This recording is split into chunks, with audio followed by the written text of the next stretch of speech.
Hey, welcome everyone to today's panel, which is reviewing Kirkus Reviews. Mm. My name is Christopher Biss-Brown. I curate the Children's Literature Research Collection at the Free Library Philadelphia, and I am delighted because Kirkus Reviews may be responsible for more open bottles of champagne and also tears of sorrow than any other entity associated with the world of children's literature and publishing. As a result of its direct and unflinching book reviews, it is read, referenced, and trusted by a myriad of people, library workers, publishers, educators, booksellers, and of course, the general public across the country. With that being said, the inner workings of the magazine are often, they remain a mystery to us and to many new authors and illustrators, which can lead to feelings of anxiety and dread. So it is our goal today to alleviate those feelings because our panel will be discussing the intricacies of the review process, the role the Kirkus plays in maintaining the high standards of the publishing industry, and how it functions as a valuable resource of information about the industry itself. I am joined today by three of its rock stars, and I'm very nervous because they are also cool. First up is Mahnaz, who is the one of the young reader editors at Kirkus. Prior to this, she worked as a reviews editor at Library Journal and School Library Journal. And when she's not nose deep in kids lit, she is writing freelance articles on TV, movies, and pop culture. She's also joined by her fellow Young Readers editor, Laura Simeon, who is a former school librarian with a passion for global literature. Laura has served on several book award juries, including the Coretta Scott King Virginia Hamilton Award for Lifetime Achievement and the Global Literature in Libraries Initiative Translated YA Book Prize. That is a mouthful. She's also researched diversity in contemporary Swedish picture books in Stockholm, which is such a fun teaser. That feels like that could be an entire panel talk on its own. And last, but certainly not least, is Chaya Schechner, who is the president of Indie at Kirkus Reviews. Kirkus Indie curates self-published titles to help consumers and industry influencers. So an industry influencer are publishers, agents, film producers, librarians, and booksellers. All of those people. She's helping all of those to discover authors. In her pre-Kirkus days, Chaya was an editor at the American Booksellers Association, where she worked with indie booksellers for nearly a decade. And she was also a senior editor at the Lambda Literary Foundation. So thank you all so much for joining me today. Let's just dive into it. And I'd love to know if you can all kind of concisely tell me the story of how you came to be at Kirkus. And since we're doing an online panel, I'm going to just go in the order that I read. So Mahnaz, if you don't mind starting, and then I'll go to Laura and Chaya afterwards. Yeah, so I'd love to tell you that I had a well thought out plan that started as soon as I graduated college, but I'm fond of quoting John Lennon, life is what happens when you're busy making other plans. So I knew that I loved literature. I loved kid lit in particular. I went to library school at Pratt with the intention of going into school librarianship or youth librarianship. And while I was there, I ended up connecting with the head of book review at School Library Journal, who was then Trevel and Jones. And I loved writing reviews while I was in library school. It was one of my favorite things. And then when I got toward the end of my time there, I noticed that SLJ had an entry-level job opening. I kind of applied on a whim, as I was applying for jobs, I took it and it just ended up being something that really fulfilled, I think, my passions, but also I loved it. It was something I was really good at. I ended up being at SLJ and also the sister publication Library Journal for about 10 years, doing different jobs, some that were more copy editing, some that were more focused on like the reviews. And then when the Kirkus opening came, that felt like a natural fit as well, doing similar work. So I feel like it's been a really interesting trajectory. Great, thank you. Laura, how about you? Well, I was a school librarian and diversity coordinators at a K through 8 school, and I was also reviewing for School Library Journal and Kirkus. And then I got an invitation to be a Kirkus Prize judge, which you two are familiar with, Chris. And then when we were in Austin, I got to meet the whole gang. I'd also done some diversity, like a sort of workshop for Kirkus. And then a few weeks later, I got a phone call saying, hey, the Vicky Smith, Mahnaz's predecessor, the job was just too big for one person. A Kidlit had exploded and they were splitting the job into, and would I like to join Kirkus? And yeah, it just seemed like too good an opportunity to pass up. Yeah, the Kirkus Prize was fantastic. I was very fortunate to serve in it last year, and that is where I met Chaya. So Chaya, I'd love to hear your story of how you came to join the organization. Oh, and you're muted, unfortunately. Thank you. So Chris, thanks for hosting the webinar and everyone for attending and your interest in Kirkus. So before I joined Kirkus's indie section, where we review self-pub books, I was at the American Booksellers Association, the trade org of independent bookstores, and covered books, authors, sometimes something like the ISBN change from 10 to 13, which wasn't fun to cover. It was interesting. And best practices for book selling, especially. We cover education, and often what we're doing is taking good ideas from a few booksellers and just disseminating that information. And in around 2008, some booksellers I started hearing about booksellers who were working directly with self-published authors. And at the time, that was hard for some bookstores, just had difficulty navigating that. Their systems are set up to work with traditionally pubbed books. But some booksellers had these innovative programs where they could sell self-pubbed authors' books on consignment, and they would charge some small fees for the extra work that it involved. And they also developed programs where self-published authors could pay fees to hold events, to get newsletter placement, prominent placement on shelves. And it was just very cool, and it was working well for everyone. And so I started writing about that. And then that drew my attention to self-publishing, which was growing exponentially and just a really interesting part of publishing. And so I was covering that for, I don't know, maybe about 4 years or so. And then I saw that Kirkus was advertising for an editor for the self-pub section. And I had freelanced for Kirkus. So that sounded perfect. And when I talked to Meg Keane, our CEO, we were just off to the races right away. The position involved interest in self-publishing and also championing authors, especially debut authors. And that was always something that I loved doing at the ABA. So we hit it off right away. I thought it was going to be a great fit. And now it's 13 years. I've been working at Kirkus for 13 years and love it, and love working with Mahnaz and Laura and the whole team at Kirkus. Thank you. That is really fascinating. I am so excited to delve into this, but I guess before we get into each of the sections, the general question I have is, how do you partner the right book to the right reviewer so that you have that authentic review that is being developed? And Mahnaz, I put you in the hot seat last time, so Laura, can I put you in the hot seat now, and we'll just go down the order again? Sure. So one of my favorite parts of being a librarian was readers advisory, which is when patrons come in, or my students, the kids would come in, teachers would come in, and they say, oh, I need a book. And then you ask, well, what do you need the book for? What are you looking for? What do you like? What do you not like? Just that get to know you question. And with the reviewers, that sort of satisfies that same itch. And we have a questionnaire where we ask them, just these get to know you questions. And I'm always trying to make that perfect match to find the person who will best love and appreciate that book. And you get to know people, like this person loves pirates, this one isn't as big a fan of talking animals, this person's whiz with the graphic novels. And so you're just trying to marry the two as well as possible. That's fascinating. Okay, is that the same on the indie side as well? Same process?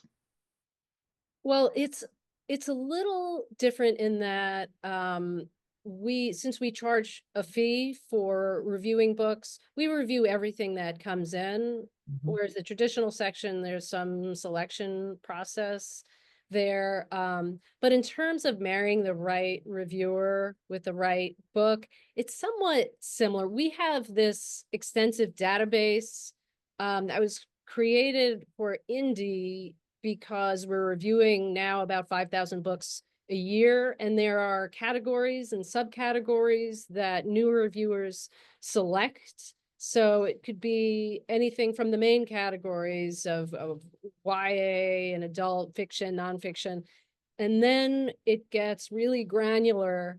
And we have things like biography, family, fitness, folklore, history by continent, and often country. And so then the reviewers will tick their boxes for the genres that they're interested in, have experience in reviewing.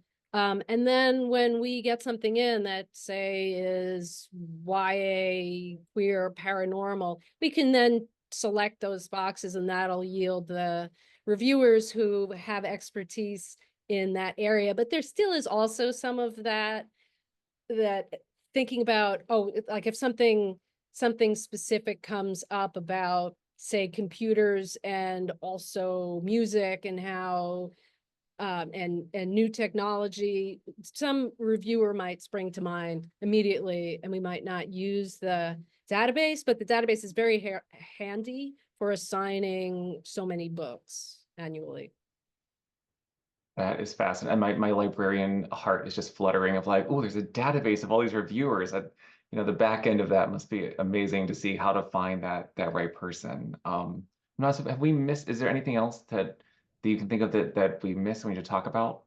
No, I just feel like I'm piggybacking. I also think of it as kind of a marriage. It's almost like matchmaking a little bit. And I know that there's times when, I mean, we have that wonderful questionnaire, but sometimes you just get to know reviewers as an editor and you see a certain book and right away you think, oh, that's a so-and-so book. Like, I've emailed you, Chris, because you're also a reviewer, and I've been like, oh, this feels like a Chris book. Like, you're on hiatus, but do you have time to take this on, So the database too, but also that just sort of knowledge that of getting to know your roster.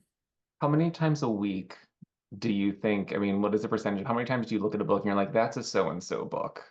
More than 50%?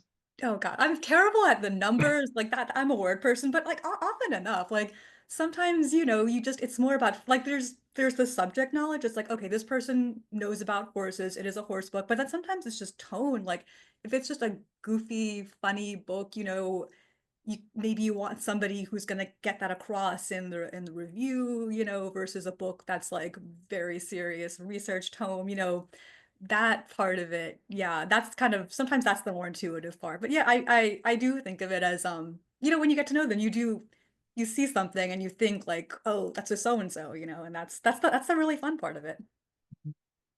Yeah, that I've gotten many emails from you and from Laura both saying this is a you book. Please take a look at it. Yeah, I love those Um, emails. yeah, and but I will say like 95% of the time dead on, and then that last 5% you're like, what were they thinking? What have I What said in the really? Are you past sure? that but when that happens, it is something where you're like, wow, this is an interesting, it's never been a situation where it hasn't like aligned. You have to like your brain stops for a minute and thinks like, what have I said that made them think of me Or for like this? maybe it's a bit like when your friend sets you up with like someone and you're like, oh, why did you think that? Or sometimes it could be, oh yeah, I can totally see why you do that, But it's like, oh, is this how I come across in my And life? it's great because then you can have that conversation later because I mean it's unlike a person, there is no second date with book reviewing. So you don't Oh, have that's to true. you don't have to struggle with that part. So let me ask you for I guess all of you, but Chaya, I'm gonna put you in first this time. Can you give me the elevator speech? I mean, what is the thesis of how a Kirkus review functions? What is the goal you're trying to establish for the reader? Well,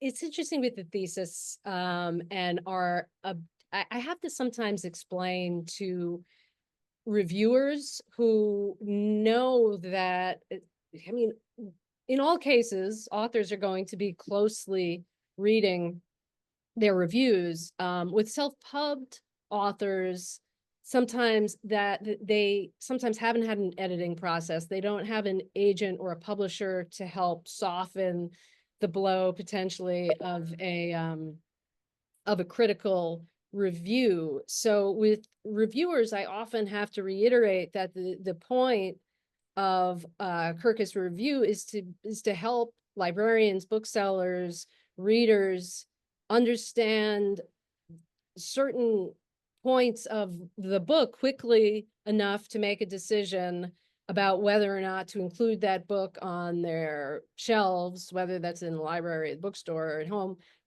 So I'll say that the point is we have to give our summary. If it's fiction, then we want to make sure we're covering characterization and plot and pace. And we also, our obligation is to the reader, whoever that reader is. And so we want, in a short capsule review, we want the reviewers take on the strengths and weaknesses of the book. And then in that last line, we want the takeaway that isn't meant for the author. It's meant for the reader and to help the reader make a decision about whether to buy, borrow, or skip that book. Yeah. And the same holds true also on the professionally published side. Is there any difference that that either of you need to comment on, Laura or Mahnaz? I think, yeah, I think the thing that's mysterious for writers, especially when they're starting out, is understanding that different review journals have a different prospective readership in mind. It might be more curriculum focused, it might be more literary and artistic. And we are primarily looking at general readers, books, and the booksellers and librarians who serve them. And so that can inform the tone, because sometimes people will say, well, this journal loved it and this didn't, and it's partly because of that focus, partly because it's inherently subjective. And I will say, like, on the young readers side, we're also, you're the distinction with young readers is that they are not the ones buying the books, but these are the ones the books are for. So you're both explaining, reading through the eyes of a child, but you're also explaining for the adult who's making that decision much of the time. Yeah, that's so well put. I think the idea that, keeping in mind the idea that the market is so different for every type of journal, is what people need to know. The reviews in Kirkus are anonymous, which has saved me at many a cocktail party. And that is a conscious decision. I don't know if any of you would like to talk about, why it is that a person's name is not attached to a review. And Mahnaz, I'll put it out to you It is a decision that predates me, but I feel like it does give people the maybe the freedom to say what they really think. I mean, we've evolved. Our tone is quite different than it was at one time. Kirkus was known for a more snarky or sarcastic tone. And I think we've pulled that back considerably, but I do feel like we're always committed to being honest. And I think that sometimes can be hard, people in the industry, we know how hard the authors work, sometimes you feel like, oh, do I want to so publicly slam someone, or not slam, but critique. And I think that the anonymity does allow people to really freely give their opinions for better or for worse, to, genuinely put out their ideas without second guessing themselves, without wondering, what will so and so think, what will other people think. I think in that sense it's freeing. And I just want to pop in really quickly. I think social media, Book Talk, all of that, Bookstagram, they've really changed the climate. And that is another advantage of the unsigned positive or starred review, is there is no currying favor with authors who have clout, to get on the arc. So it's not to say that, but it's a complicated relationship. And if someone's a really big name author and you might be wanting to bring them in for a visit, there's it's very tricky and it's very sensitive, and I think it makes it cleaner in a lot of ways, whether the review is really positive or not so much. Yeah, exactly. Let's delve a little bit more into reviews specifically for young people. They can be incredibly complicated because you have a combination of the length of the book, the reading level, the way that subjects are presented. I'm sure a lot of other things as well. Laura, Mahnaz, I'm going to put you in the hot seat primarily, but Chaya, please jump in if there's anything that sticks out. Both of your titles are young reader editor, but the way you divide things is very different. Can you talk about how your roles are influenced by the areas of young reader that you oversee? Oh, and you're both muted, but Laura, I think you just started, so. Oh yeah, no, I was going to say, who should go first? I can go first. So I work with the longer, which is often typically older, middle grade, and all the young adult. And so one thing that's tricky is a large percentage of young adult readers are actually grown-ups, which is fine. Anyone can read any. I love picture books. You never age out of books. At the same time, we have to keep in mind who the primary readership is. And that's one thing I really value it when reviewers have experience using books with actual young people, because that's a very different mindset that you bring, understanding that something that seems predictable, which is one of my pet peeve words, like, it might be predictable to you as an adult who has read 250, or more, 2000 mysteries and thrillers. But if you are 12 and this is your first, YA whodunit, wow, part of what literature for young people does is teach them the conventions. And so you don't understand breaking the mold until you understand what the mold is.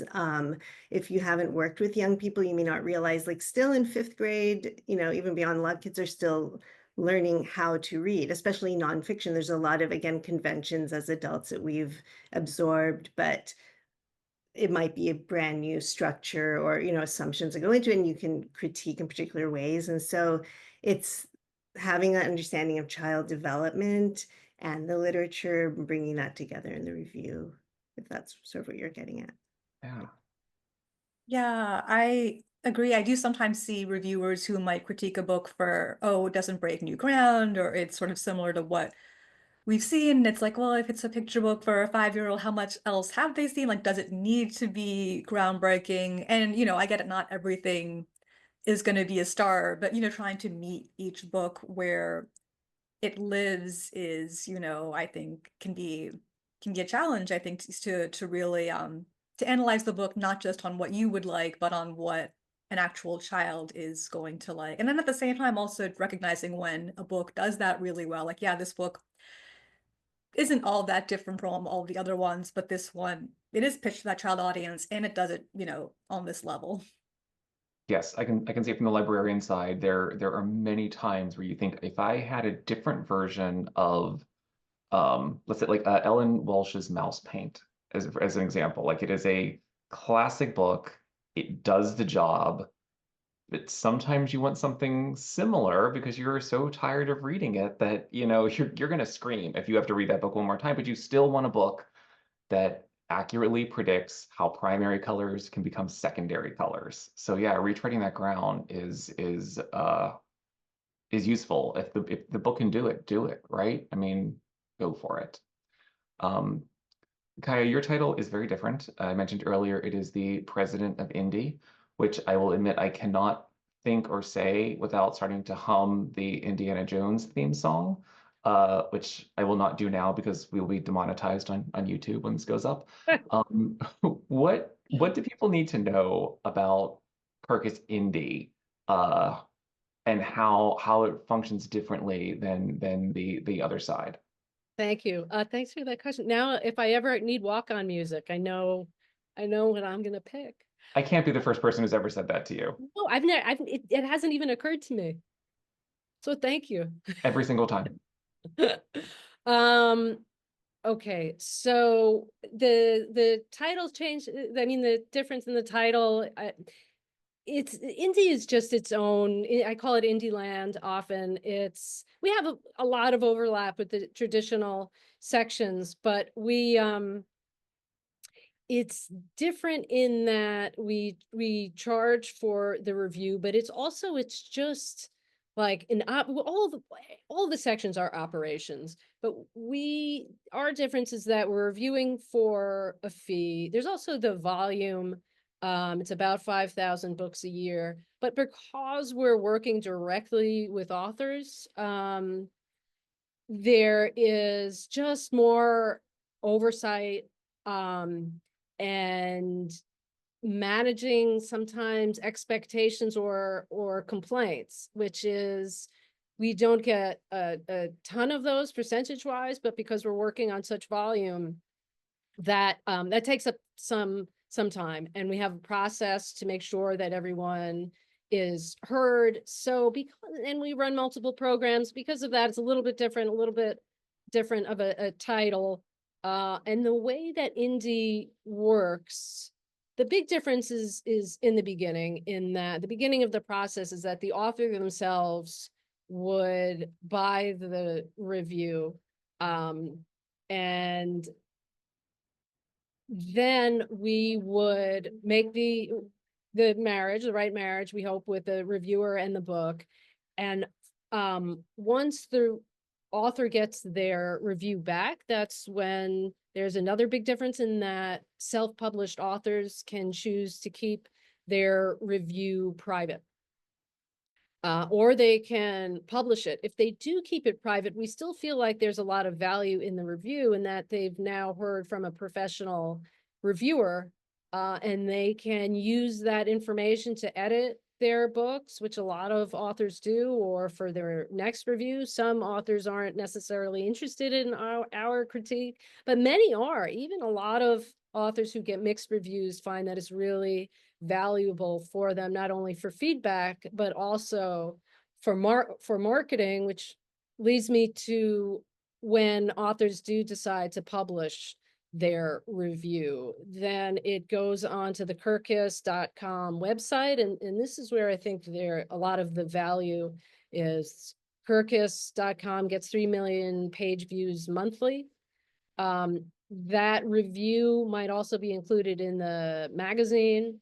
On the indie side, not all reviews are included in the magazine, but all reviews that authors want to publish are available online. And then they're just from there, all kinds of attention are possible. We had one author who wrote us recently to say that the attention we gave their book, which was gave them their review, but we also the title of the book is Black Defender, and it's a graphic novel, and we chose to include it in a column, which the author thought drew the attention of the NAACP, which then included that book in there as a finalist for outstanding literature.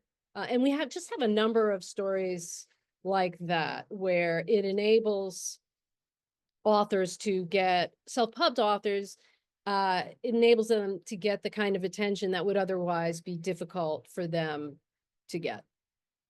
Is it a one review per book situation, or if someone gets a review that causes them to heavily edit or change material, are they allowed to submit it again? Well, I love that question, because we wrestled with this in the beginning. We really wanted to make sure that authors didn't play the indie roulette game and continually submit their books. But we also felt like if they are taking the review and using it and making big changes in their book, then shouldn't they, and they have essentially a largely different book, shouldn't they then have access to reviews? So we do have a process for that. If somebody has edited 2/3 of their book, it's significantly different, then the editors will look at it. We'll compare manuscripts. Then an author can get another review. And does that go to the same reviewer who has read the first draft, or is there a chance that if two people are in the same column of liking, I don't know, Greco-Roman art and cookbooks, and that is what this book is about, it could go to the original reviewer, or it could potentially go to the other person? We try to assign it to a fresh reviewer and just start the entire process from scratch. Yeah, that makes a lot of sense. I've been very fortunate in the job that I'm in now for the last 10 years to work with the Society of Children's Book Writers and Illustrators. You know, we've hosted a lot of programs here and conferences in the past. And there are a lot of times where I will be interacting with a person who wants to publish, either as an author or an illustrator. And there's always the moment where someone has that look when Kirkus is mentioned. It is like the fearful, like, oh, I'm scared of getting a bad review. And you know, this is something that I have very actively tried to work with local people to say, like, no, if you have the luxury of being able to afford to pay for a review, it is worthwhile, because I know our library system, we will not consider a book for inclusion in our circulating collections if it does not have at least one professional review. But I suppose across the board, what do you say to someone who gets what they consider a bad review? I think you kind of started it, so I'll go back to you. But Mahnaz and Laura, I'm curious, you know, if you've been contacted by people and if they have ever just said, like, what the heck? Yeah, well, I feel like I don't know that we've sometimes publishers have relayed concerns, but I feel like I don't know that I've said this to them, but I feel like well, I've said some version of this, and I think one thing to just keep in mind is like that the reviewers, that the editors, that everyone involved in the process is, I think, just so passionate about kidlit. These are people who are informed, who love the industry, who love literature, and who aren't going in with a place of like, oh, I really want to skewer this book. I think people are coming at it from a place of love, of wanting to celebrate good books, but also wanting to point out when things aren't working, just so that the readership knows, what to expect from the books. I think that it can be hard to get an honest opinion, but I think that there's a lot of good to it, because you realize that the people who are looking at your work, they really care. They really are, they're not just giving it a rubber stamp of approval. They really are motivated by that love. And I just feel like, having worked with all these different reviewers on our roster, having worked with people at different outlets, I think the whole kidlit community in particular is just a really special one. I'll just add, just to clarify on the for viewers who may not be aware, on the non-indie side, we don't work directly with authors, we work with publicists, and the reviews are not directly paid for on an individual basis. So I don't hear, I communicate with publicists who sometimes will relay a concern from an editor, or sometimes the author via the editor, via the publicist. But I guess there's a couple of things I just want to say. I know it's a really vulnerable thing. You pour your heart into your book and you put it out there for the world, and you want everybody to love it, of course. It's criticism of the thing you created can feel like criticism of yourself, and I get that. I think what's really, well, first of all, I personally would be a lot more afraid of like random Goodreads reviews, because those are personal responses. I don't, you see them on 1 star, I don't like, whatever, and this book is all about that. And you think, well, okay, that's not critique. A professional review ideally isn't just saying the what, it's the why and the how. And so a well-constructed negative professional review can help you find the right reader. I've often read a negative review and then picked that book up because the things the reviewer pointed out, I thought, well, I like these things in a book, or that wouldn't bother me. And So it's not saying, oh, this book is exciting. This book, each chapter ends on a cliffhanger, kids will want to go, or there's substance to the criticism, whether it's positive or negative. And I think that can be very helpful in terms of taking the feedback on board. And I think also just keep in mind, what's your ultimate purpose? Who are you writing for and why? And it's, yes, positive reviews help you reach readers, but also you're writing not to please critics, if that makes sense. Of course, yeah. And I think it's a great point because the middle part of the review really, I mean, that is the meat and potatoes, while the last line is the summary. That is really where the person is making their argument that these are the reasons why this this book worked or did not work. I guess across the board, how complicated is it to keep reviewers on task to make sure that that is being relayed? Like Mahnaz, you mentioned earlier, there has been a tonal shift in Kirkus where before when I started writing for you, there was the idea that snarky and pithy and quick. But I think there was, even at that time, there was still the critique. Now, how much work do you put into it to make sure that that middle section is doing the job that it needs to do? Yeah, I feel like that's a challenge, and it sort of is reviewer by reviewer a little bit. Like there are some reviewers where it comes in and it's basically almost perfect. Some reviewers you might go back or you might, tweak or edit. If someone is saying something where it's like, they're putting in critique that feels like, well, you didn't like it, but is that actually something wrong with it? And then sometimes, yeah, sometimes there are folks who are a little bit snarkier. And I think also a challenge is you also don't want to like neuter the copy. You also want copy that's going to still sound fun, that's going to sparkle. And I think you can retain that kind of fun, whimsical voice, even if you're not necessarily, going after authors with like a battle axe. You can still you can have a starred review that like makes you laugh, that has a pithy turn of phrase.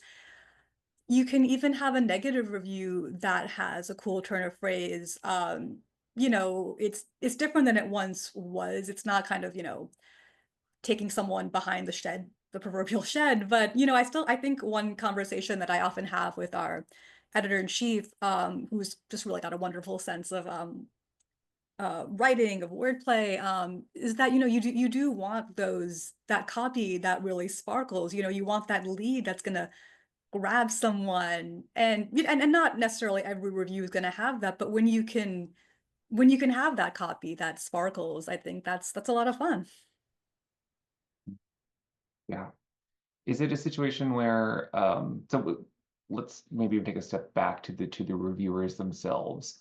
How do you find the people who are writing the reviews? What is the process? I assume we're not using like classifieds and newspapers anymore, if ever. So talk to me, Laura. Give me a summary of how you're finding your people. A variety of ways. So people approach me at conferences, they see my badge and like, oh, I've always wanted to write for Kirkus. I will post to library listservs. I'm part of various professional organizations. Word of mouth. A lot of the best people come from our reviewers, colleagues, people they know, professors of library science refer their students. They say, this person's been really promising in my class. It's sort of an organic and also deliberate. We will advertise if we know there's a newsletter targeting kidlit people or an MFA program, that sort of thing. Is it different on the indie side, or is it the same process? How are you finding the right people to review these works? Well, Laura has helped us find some great reviewers in a variety of ways. We do advertise online. We used to use Craigslist. We've advertised at Publishers Weekly. Journalismjobs.com is a good one. Media Bistro is fine. And then I have former English professor. He's been writing for us for 13 years. Some friends from writing programs. We do have some of our reviewers I've been working with the entire time I've been at Kirkus. But I'd say the bulk these days we're getting from classifieds and sometimes at conferences too. I would feel remiss if I didn't kind of flip to the other side of the question then. You have someone who, has there been a situation where someone just, they're not getting the tone and you have to say, we need to stop sending you things, or they're not hitting a deadline to get it in time? Yeah, I don't know. Mahnaz, is Yeah, there? it's usually kind of a conversation. And sometimes I feel like it's kind of mutual. Like if you're going back to the person and saying, hey, I need this, sometimes it sort of ends up being like, yeah, we both realize on both and this isn't quite a fit. And, often when we start, when we, bring someone on, I might say to them, like in the intro email, like, hey, it is sometimes a bit probationary, we're feeling this out so that it's not like, oh, a shock if it doesn't work out, just because you never know when you start a relationship if it's going to work out. I mean, to go back to the dating metaphor, sometimes things don't work out and it's not always personal. Sometimes that person might be really great for another outlet or another job, but maybe it's just not quite a good fit here. What I've found is often people don't like writing with such a short space constraint. We run about 235 words-ish with Chris. And so I've had people who are brilliant at assessing books, but they're like, this short form is not for me.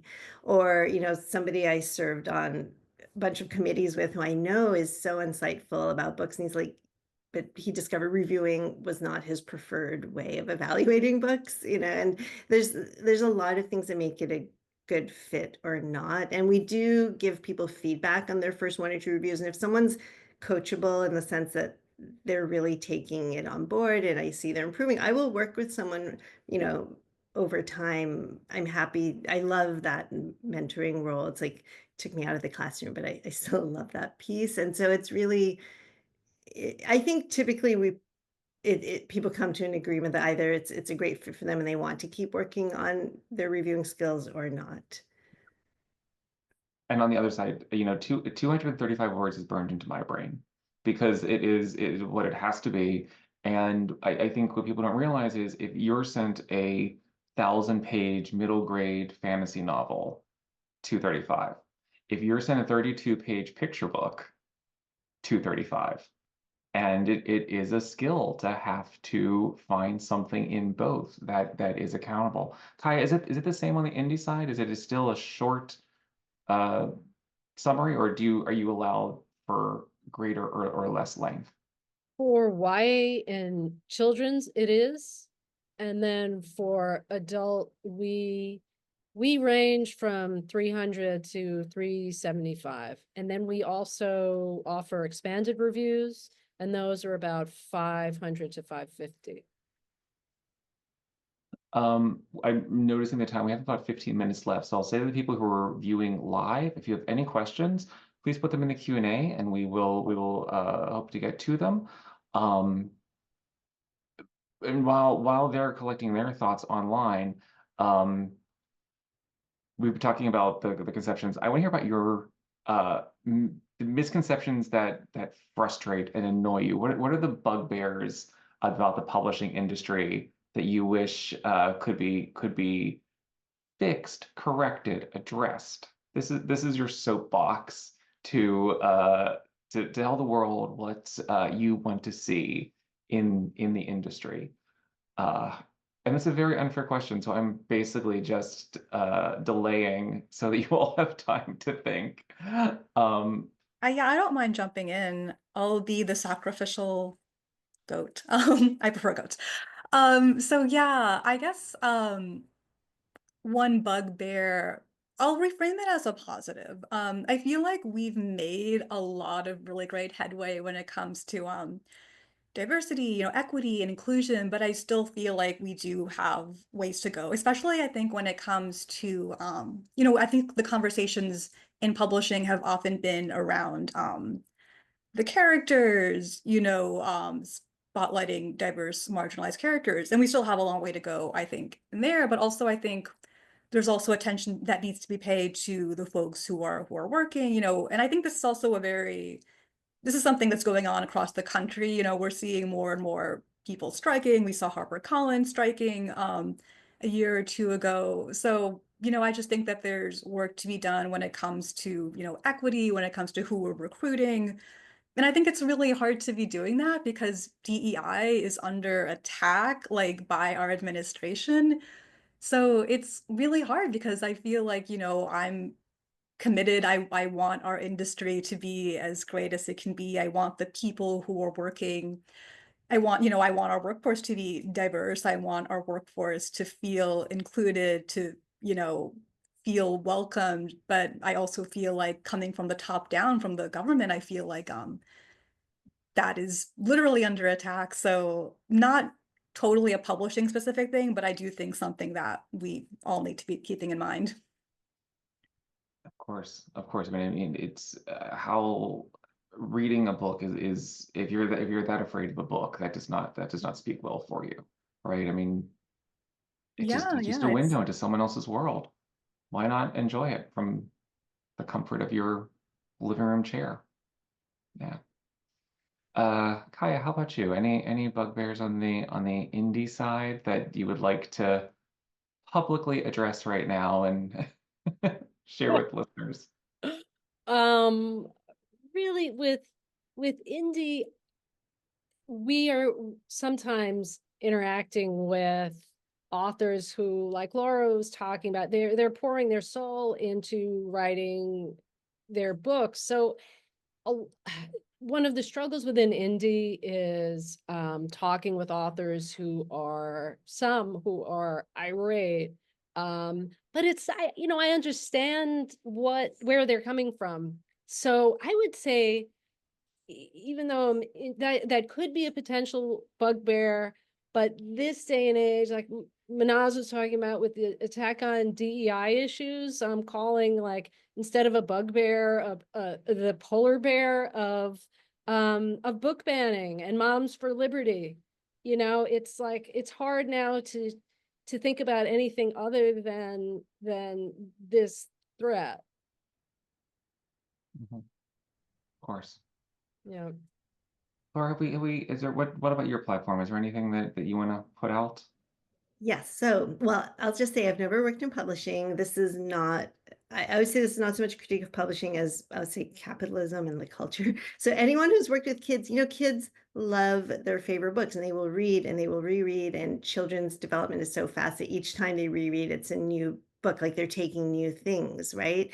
And yet so much of the emphasis is on the new, the new thing. And I feel like, and I understand it's a business, but there are fantastic authors and fantastic books, and you just see, maybe if this person had been given a chance to publish a second thing, we would have seen great things, but this pressure to make certain numbers or get dropped, and rushing on to the next new exciting thing. And then the flip side is there are what I think of as new exciting things that people won't take a risk on. For example, international books. We need to be more globally aware. We just have to be. And a big part of that is exposure to different artistic styles. Like, what is appropriate art for children? That's very culturally determined. What is the correct, or not correct, like, what is a good story structure? That is also very culturally determined. And so we need, from an early age, to have lots and lots of examples of different types of storytelling and different types of art. And that is risky and new and exciting. Maybe not in like a flashy, can I sell this kind of way, but I think it's really important. That is so true. And I think just the idea of you do need to be aware of what is out there, what is being published, what's working in places that we're not doing, what's not working. How do those things happen? At the library, when we have new people come in, I do because I'm not a circulating collection, we're a specialized collection of children's literature, historic and modern material. We collect the very best material. We also collect the very worst. You know, I maintain a what I call my shelf of horrors of things that have been published, that if a new author or illustrator is coming in and they're looking at something to do, I'll pull out a book and be like, hey, let's take a look at this. Like, let's talk through what is happening in this book, and what do you think? Why didn't this work? And that is so important for people to see, and to see exactly what is beyond what we have just in our on our shelves at home. We're getting close to an end. I'd like to know, I'm going to play the elevator game, where if you're trapped in an elevator with someone who wants to write or illustrate and they're not letting you out until you give them one good piece of advice, what do you say? What do you say to that person who wants to delve into the industry and they're just getting ready to put their toe in the water? Any takers on that early on? Sure. Yeah. I would say spend time with actual kids or teens of the age you want to write for, because you want to capture that authentic voice, understand what they're concerned about, what are they talking about their peers, just an inauthentic voice or voice that feels off age-wise or developmentally, like really, really comes through in a book. And so you can't substitute for that real life experience.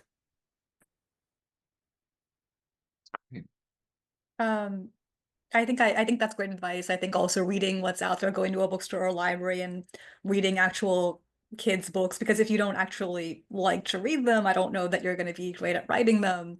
And then also just finally, quoting Nike, just do it, because I think sometimes you get so hung up on, did I do all the research? Am I prepared? And you almost feel afraid to like just put pen or keyboard to paper. So I think sometimes just giving yourself the permission to do it. I had an author interview the other day, and the author told me, you know, sometimes it's a challenge to get started. So she has her first draft, she calls it, draft zero. She just gives herself permission to fail, to put whatever, even if it doesn't sound right. So I think that's great advice.